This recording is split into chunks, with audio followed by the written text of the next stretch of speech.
Buenas tardes compañeros, compañeras. Mi grupo tiene el agrado de presentar sobre el calendario, el cual está integrado por Miguel Monar, Alexis Miño, Esteban Pastrano, Brandon Pérez y mi persona, Joel Romo.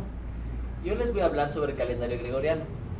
El calendario gregoriano tuvo origen en Europa y fue el que sucedió al calendario juliano, que fue descubierto por Julio César.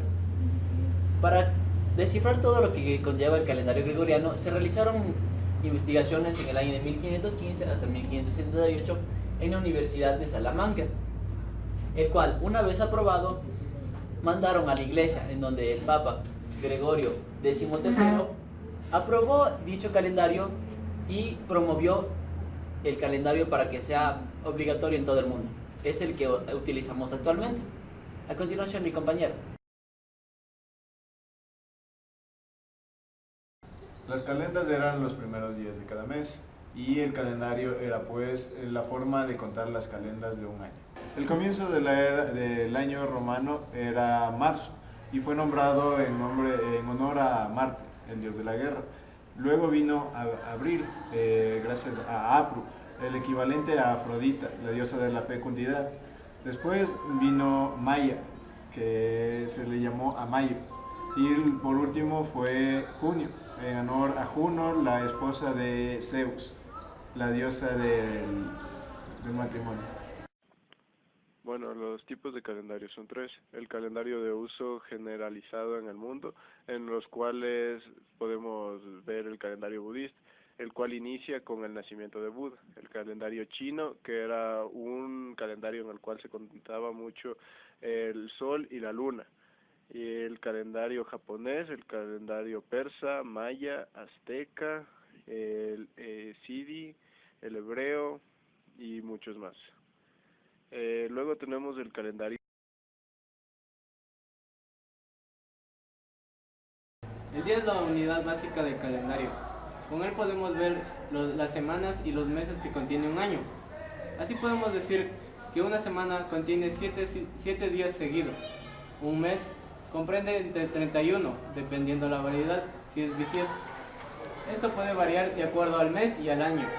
Y así también podemos decir que el año está comprendido por 365 días.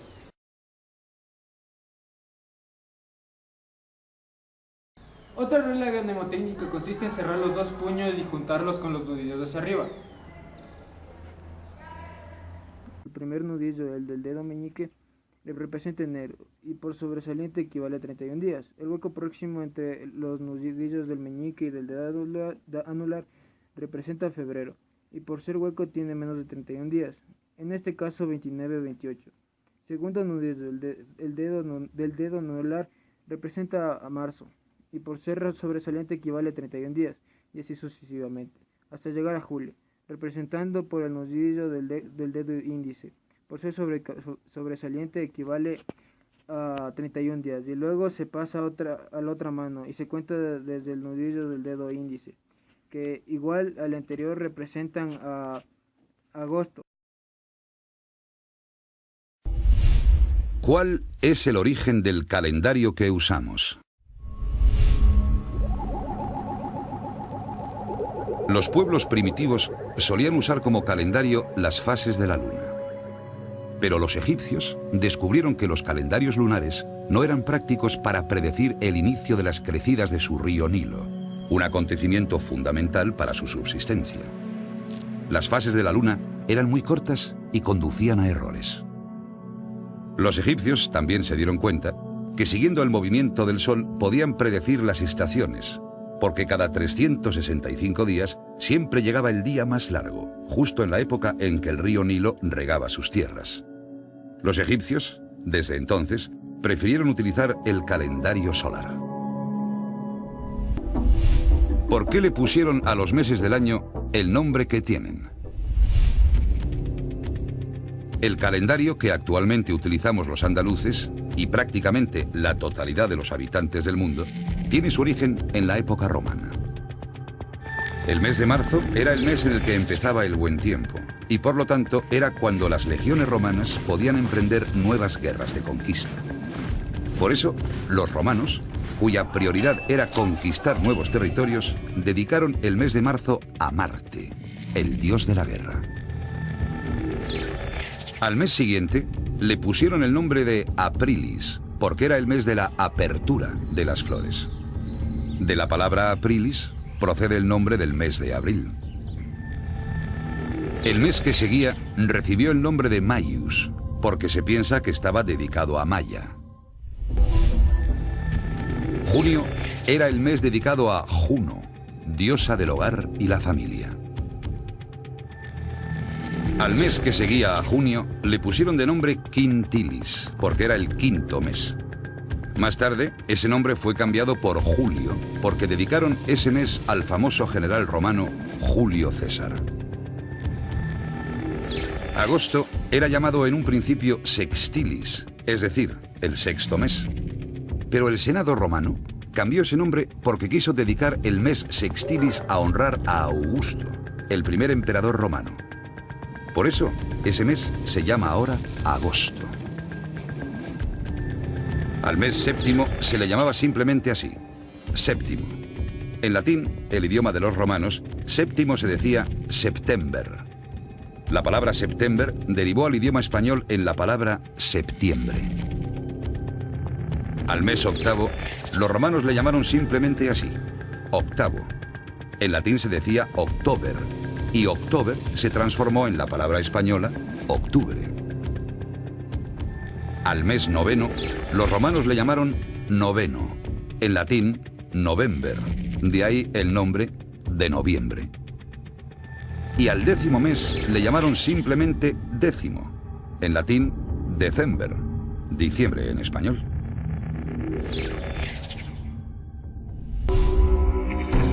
El primitivo calendario romano tenía solo 10 meses.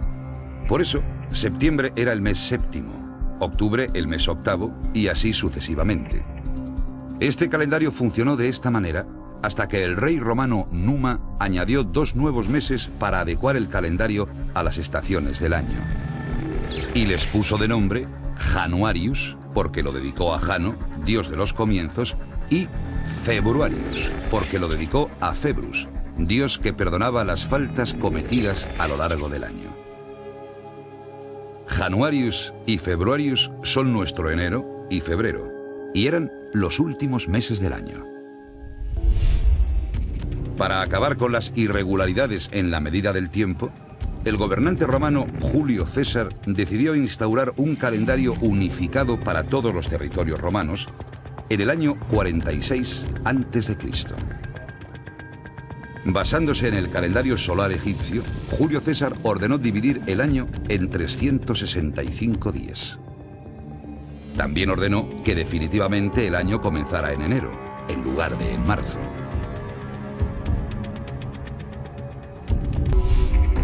¿Por qué febrero tiene menos días que los otros meses? La última vez que sucedió un ajuste en el mes de febrero fue para que el mes dedicado al emperador Augusto tuviera la misma importancia que el mes dedicado a Julio César. Así, para sumarle un día a agosto y que tuviera 31 días, como julio, se le quitó un día a febrero.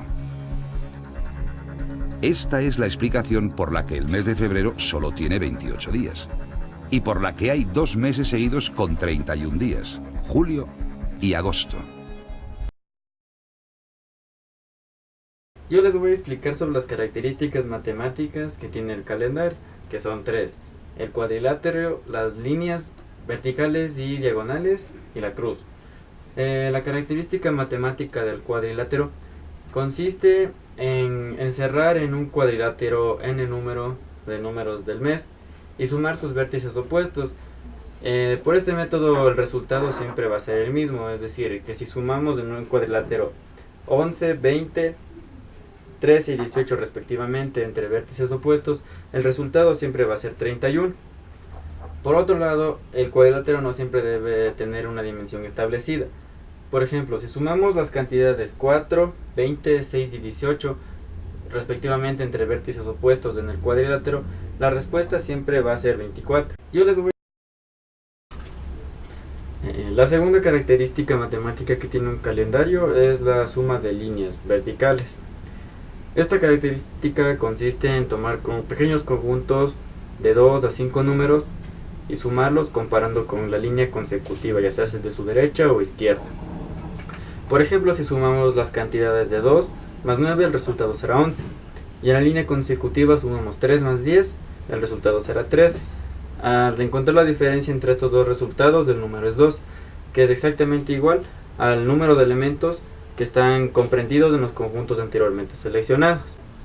Esta característica matemática no aplica en líneas horizontales, solo aplica en las verticales, dándonos como resultado una progresión aritmética si comparamos cada... Este mismo fenómeno podemos ver en cuanto a líneas diagonales, sin importar su dirección, sean hacia la derecha o hacia la izquierda. Por ejemplo, si sumamos los números 2 más 10, el resultado será 2. Y si sumamos 3 más 11, el resultado es 14. Y al encontrar la diferencia entre ambos resultados, la respuesta es 2, que es el mismo número de elementos comprendidos en los conjuntos. La tercera característica matemática que tiene el calendario son las cruces. Las cruces están constituidas de 5 elementos cada una y siempre tienen que ser consecutivas en orden horizontal, sin importar si son de izquierda a derecha o viceversa. Un ejemplo de esto es que si sumamos por ejemplo los números 3 más 9 más 10 más 11 más 17 en una de las cruces, el resultado será 50. Y si tomamos la cruz consecutiva de la derecha y sumamos 4 más 10 más 11 más 12 y más 18, el resultado será 55.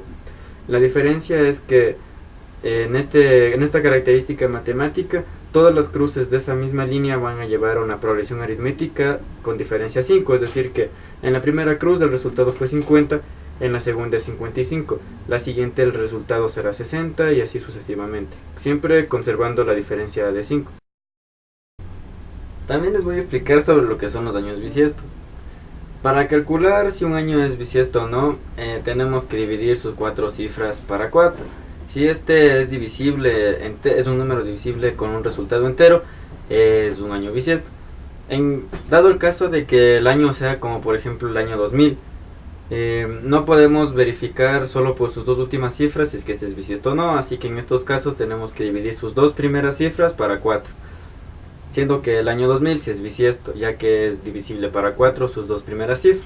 Ahora vamos a utilizar lo que acabo de explicar sobre los años bisiestos en un ejemplo práctico para calcular una fecha de un determinado año a futuro en otro año. El ejemplo dice así: el 12 de enero del 2011 fue un día miércoles. ¿Qué día de la semana será la fecha los siguientes 3 años? Debemos tener en cuenta una cosa, que es cuál de los 3 años en los cuales vamos a calcular la fecha es bisiesto. Y este es del año 2012, ya que es divisible para 4. Eso quiere decir que desde el año 2012 al año 2013 debemos sumar 2 días más, no solo uno. Entonces el 12 de enero del 2011 fue un día miércoles, más un día quiere decir que el 12 de enero del 2012 va a ser un día jueves. Ahora tenemos que este era un año bisiesto, así que sumaremos 2 días. Eso quiere decir que en el año 2013 el 12 de enero va a caer un día sábado. Ahora seguimos la secuencia y el año 2013 no es un año bisiesto, así que solo sumamos un día. Eso quiere decir que el 12 de enero en el año 2014 va a caer un día domingo. Y con esto hemos resuelto el problema. En el mundo de las matemáticas se define como número trascendental a ese que no es susceptible de una resolución integral. Así, el radio de la circunferencia de un círculo en relación a su diámetro implica uno de esos números trascendentales, y ese arco que se inicia con los dígitos 3, 14, 16 o pi adquiere una persistencia inmortal, pues continúa perpetuándose hacia el nebuloso reinado de lo infinito. Y es precisamente debido a la exasperante imprecisión de esta cifra clave, por lo que resulta imposible calcular de manera exacta el área de esa forma geométrica, sin duda la más perfecta y ubicua en todo el universo, que es precisamente el círculo. El Circuito Éxitos presenta Nuestro insólito universo. 5 minutos recorriendo nuestro mundo sorprendente. una producción nacional independiente de Rafael Silva, certificado número 3664. Una muestra de la fascinación y el desafío que ese número 3, 14, 16 representa para matemáticos de todo el mundo, lo indica el que en julio 1908 Yasumasa Kanada y Hiro Takahashi lograron extender hasta 51.000 millones puntos decimales a esa cifra del pi.